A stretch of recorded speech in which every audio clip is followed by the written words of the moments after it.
Kevin, how difficult is it playing for a defense when the style in the Pac-12 is obviously so different than the style of the Big Ten? Well, I talked about that earlier. Someone said you can. Some of their defensive stat numbers, I think those numbers can be skewed because of the style of the offense. West Coast, having coached in the the Big 12 a number of years, the offensive stats can be skewed because it's a little bit more wide open, and which causes a little bit more stress on the defense.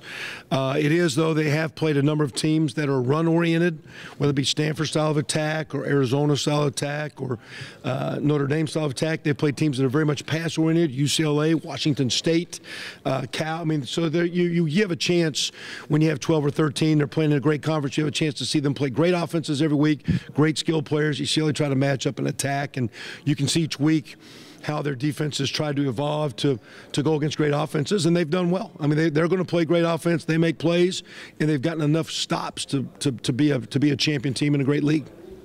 I know you guys don't care about writing stories for us, but JK's back in his home state. Is there any party that kind of wants to give him a big afternoon because he's back in Texas? Not him, because every time you want to do, how about JT? He's from down here too, and Demetrius Knox, our right guards from down here. We'll get Jeff Okuda and Barrett Browning playing.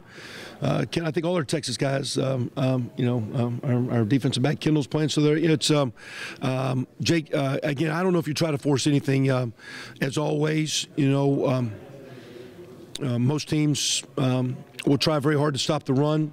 We're kind of a run team to start with a lot, and I know they're going to do everything they can to make you one-dimensional. So to sit and say you're going to force the tailback and run it. We got to get our run game going, but whether that means with JK or with Mike, Antonio, or with our quarterbacks, we've got to find some running game. It's going to be a challenge because they're going to load the box and they're going to do their pressures to eliminate that run game. You mentioned all the guys you have on this team from Texas. Do you see that as being as kind of a special thing for those guys, of being able to play down here and maybe play closer to their hometown? Yeah, I think we're playing at a football school in a football state, and we're playing another great program that's a part of a great football area in a football state. Now we're coming to a bowl game. There's an area that's known for football. A lot of great high school coaches. We have a number of those guys that have been in some of our practices, and we're recruiting guys in the future from this region. So in general, it's great to be in a nice football, having been at Oklahoma.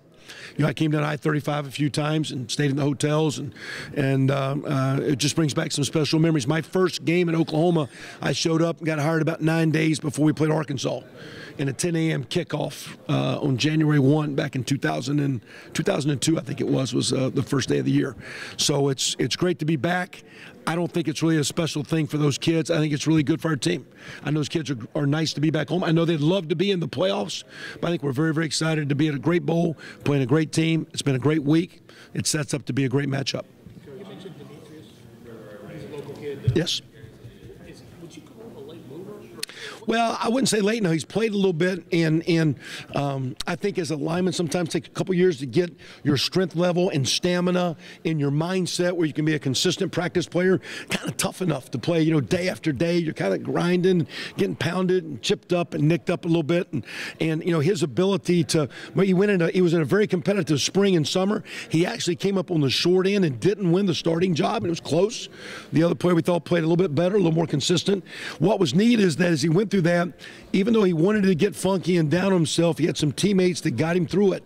And with an injury, the door swung back open, and he came out and played some tremendous. Everybody talks about the JT's play in the fourth quarter. There were several times that the strain of offensive linemen like Demetrius up front, holding up some of those pressures against Penn State, allowed JT to have the success he had. So very, very proud of the way Demetrius has came on. He has been a very pleasant story for this football team. Very proud of him. I know he's excited to be back down here in Fort Worth in his backyard. Coach, you mentioned this team wants to be in the playoffs. Obviously they did. But getting over that sort of hangover, a lot of that falls on the coaches. What do you do to make sure they're ready, that they're excited, that they're sharp? Yeah, I don't know. Again, we had a couple setbacks as we went through the year, didn't play our best or didn't go our way all the time. But immediately, as soon as that happened, starting with our players, Billy Price, that you visited with, and some of our elite seniors talked about, like, hey, we're going to get back on track and be a championship team. Coach Meyer's been very dead on about getting your focus and getting laser lights on your target, what your objective, what your job is. He's been very direct with us as a staff. And I think we came out of the last game knowing we had a chance, but no guarantee we were going to be in the place. I don't think anyone was devastated or disappointed. You had a shot, but you didn't have a guarantee. And when you don't win every game, you don't control your destiny.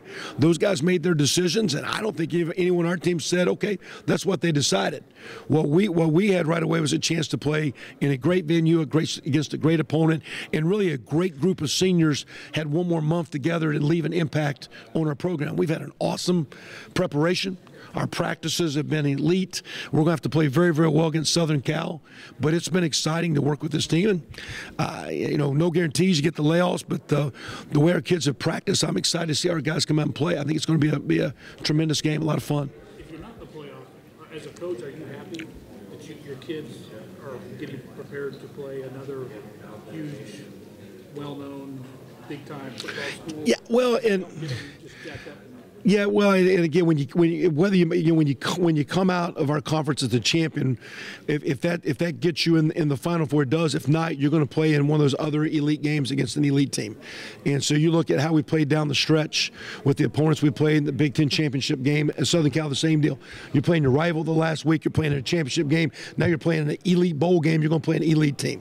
And so I think that comes with the territory. I think both programs are excited and honored to be where we're at. And like I say, it's going to be a tremendous battle comes Friday night. What are the pros and cons of having this much time off? You play 12 in a row, bang, bang, bang, and all of a sudden have a few weeks. Things you like and don't like about this. Well, it is nice to get a little time to get some of the old guys back. It is nice to get some time to rep the young guys. I think Coach Meyer's done an awesome job of how to work our team and get those guys prepared and work hard, but also keeping them fresh and sharp.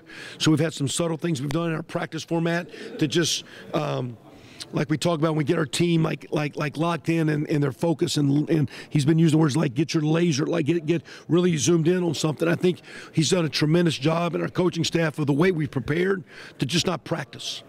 I was very pleased with the group. I had the tight end group earlier in the year. I kept saying, you guys aren't practicing. You're coming out working hard. You're having fun. Because you start practicing, it seems like work, and you start going through the motions. I think we've had bowl practices where we haven't practiced. Our kids have come out and battled, have fun. We've worked hard. I think we've gotten better.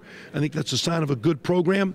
And I can say it because I'm watching Marcus Ball do things in practice. I'm pointing out, look at the top end of this route, and he's not getting the ball, but how detailed and sharp this route is. This is a senior 5 years in. And everybody tells us like he's not like this, but no, this is a sharp. This is an elite route, and I'm proud of the way that guy's practicing. And we got JT Barrett, Billy Price and JT might be the best practice players I've been around. Adrian Peterson was an elite practice player. Those guys, Billy Price is an elite practice player, and when you have guys practicing like that, it's awesome. And I think that's why, as a coach, you get energized every day and excited to go to work because those guys love ball and they love preparing and love practicing. It's been a lot of fun. Coach, the state of Texas has been good to Ohio State in terms of recruiting. You guys, on your schedule, you had a chance to be. First signing period is over. The next one's coming up. You have a chance to do recruiting. Yeah, it's kind of the dead time where we can only have them come to practice that have been open, but we're allowed to do the text messaging. So I kind of took over in getting there. I had some ties to. From my 9 years at Oklahoma, so I'm the official DFW Metroplex guy. So I've had a chance to reach out and say hi to a few guys. One of our players on our team day, his high school coach was at practice today, and it was great to see him. So hopefully that will pay dividends in the years to come. Although we're going to recruit the best players in the country, and they're going to have great options. And there's many great options for the great players in the state of Texas. You know that. Have you talked to Zeke at all this week? I have not. I talked to Coach Alfred. I know the guys were at the games, and I didn't have a chance to catch the game. I was kind of prepping for the next practice, but I know guys were excited to be at the game when they played Sunday. Along the lines of recruiting down here, how important is it to play a bowl game down here and that a good performance could maybe get some kids' eyes on you guys? And I don't know, and it'd be interesting. I didn't think about this till earlier this week when I was trying to deal with some of my recruits that we're dealing with. But I wonder, because we won the national championship here, what was the 14th season? What impact did that have on Mr. Dobbins sitting over there? or Bering Browning, who's from Kennendale, or Jeff Akuter from, because they were probably high school 10th graders or 9th graders at that time. And the games played here, and a couple, 3 of those kids are Metroplex kids. So I kind of thought that, right now the bulk of signing is kind of done. There's a spot or 2 left for a lot of schools. A lot of the quality players maybe have signed, but I think in the years to come, of course, we're going to be in a competitive market, and we're a great opportunity, but every kid that we're going to recruit out of this area will have tremendous choices, and it's going to be a tough battle. When I asked Billy about the different type of defense that USC plays, he says it doesn't affect him a ton. He's going to man-on-man. He's looking for the guy who's blocking on that shit. Who does it affect the most, and is that maybe the most challenging to you in trying to prepare for what they play? I think because the coach, and again, just from outside watching, you've watched all the games, you had time to watch all the games, you watched how they attack the different teams, because a Stanford-style offense and a UCLA-style offense is different than a Mike Leach style. It's different than a Rich Rodriguez Arizona style. It's different from what Coach McIntyre's doing at Colorado, what they're doing at Utah. So each week you see different things because of the way they're attacking the offense. I think, to me, it affects, one, in game planning, your ability to try to guess and guesstimate what you think you're going to get, because he's very, very multiple. He's very multiple in the way he's attacked each week, and sometimes you're guessing. It looks like these are differences based on the style of offense. So then you got to say, okay, well, what's our style of offense? And what do you think you're going to get? I think so. As in game planning and in play calling, it has an effect on us. I think it has an effect on the quarterback. They're multiple in their coverages. So Billy says, hey, I'm blocking a guy in the A gap left to right, and I got a down guy, and I'm working to a backer or whatever. At quarterback, when all of a sudden you're starting to get different rotations, and you're getting zone pressures, and you're getting man pressures, and you're getting rotated cloud, hard corner clouded coverage, we call. I think they make your quarterbacks work. And then because they make their quarterbacks work in third down, they make your protections work. So whether it be Billy, whatever, they make you, they make you work, because in their own unique way, they're very multiple. And I would say, watching them play, to them it's their system, and it's very simple for them. So they can show you different looks, but be very, very sound, because they've played very strong defense. So everybody talks about some of their stats. Some of the stats are just skewed because of the conference. I haven't been in the Big 12. Some of those teams where the offenses are a little bit more wide open, the defensive numbers don't look great. They score a lot of points themselves, and they play great enough defense to be the champion of a great league. You talked about the matchups there. How much do you look at the Notre Dame game? Do you feel like you guys maybe have a similar style offense to them, and what they were able to do offensively against them? Yeah, and again, that's long enough ago. It's also a road game with the crowd and the environment, and sometimes the momentum starts going. So, we've looked at all of them, and I don't know. There's some things in every game that you see people do that there's things in the Washington State game that feel like, hey, those are things we do. But also the way Mike throws the football and throws so much, do those blitzes and coverages match up? There's things in the Arizona game, that match up to what you do. So, to me, it's going to be, every game for us has been a chess match early, and the ability to adapt and adjust, and the ability of J.T. Barrett, Jamarco, Billy Price, Isaiah Prince, Paris Campbell, these veterans, to adapt to what we see. So we've got an idea of where we're going to start, and then probably, like most game plans, you spend a lot of time on it, and after about the second drive, you wad it up and start making your adjustments and go from there. Coach, tell me a little bit about JT coming from Texas, some of the qualities you find in kids that you get out of Texas. Well, JT was born in Oklahoma in Lawton, so he's a Sooner born. He military family, so a lot of it comes to parents. And I think what you've got in the state of Texas, you got a lot of great high school coaches, you got a lot of talent. You got a state where football is important. I think you also got a lot of homes where you got some parents, and the kids have been raised well. I know, for example, J.K. Dobbins over there is a tremendous talent. He's an elite kid, and I would say J.T. Barrett the same way. And it's one thing to be coached well and football be important and be a talented football player, but having met their parents and go through the recruiting process, it's unique how special young men they are. And I think that's just a credit to the way the good Lord made them and the way their parents have raised them, and then the teachers and coaches that have impacted them. It is great to be in Ohio at a football state and a football school, and it's great to be playing a bowl game in a football state. And we're excited to be here in the state of Texas. Yeah, you tell me about the recruitment of the Lake Travis quarterback and getting another elite quarterback for Texas. Yeah, and I don't know. I guess he's. I don't know. I guess because he's signed, we can now talk about him, right? Yeah. Is that are you compliance for me here, Tim? So I don't get if I go down, can I take you with me? All right, hey Tim. Yeah, no, but no. Well, you know that area, you know, for a long time has produced a bunch of great quarterbacks, and he just, you know, he kind of waited his time.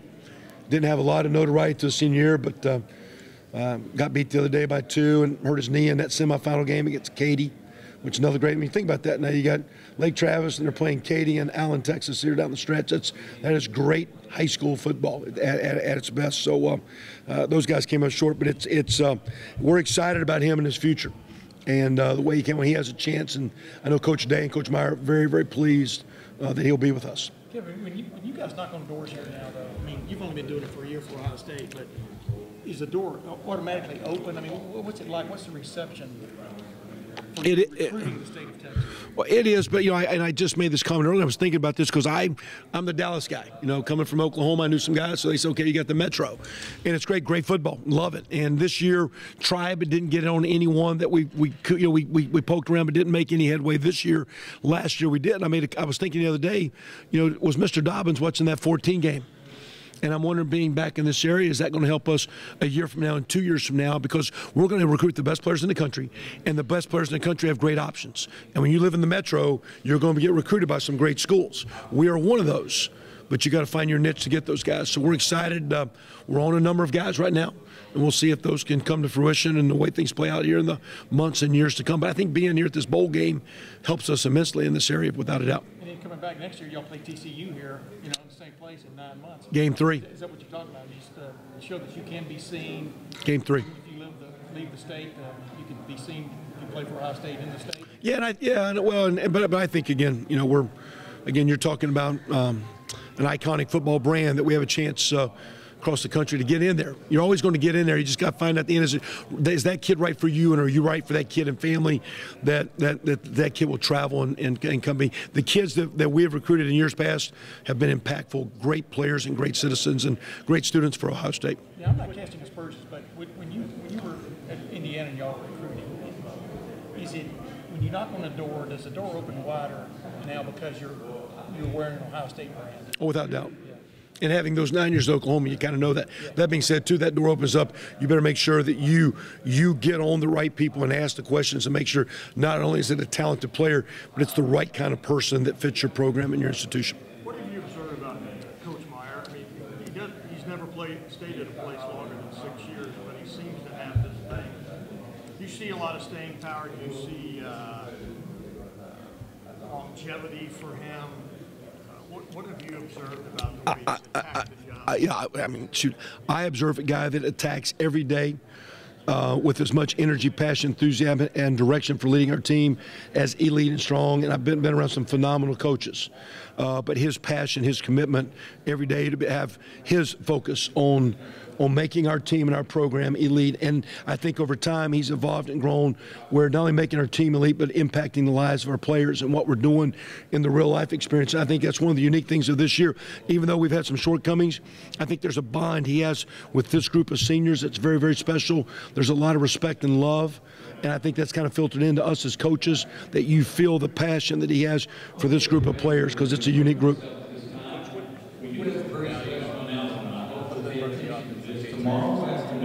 His preparation, the way he works in prepping, study, the way he practices, his will to win. If you would see him in the off season go through workouts and lifting workouts and running workouts, training like a linebacker would train to fight and win a drill.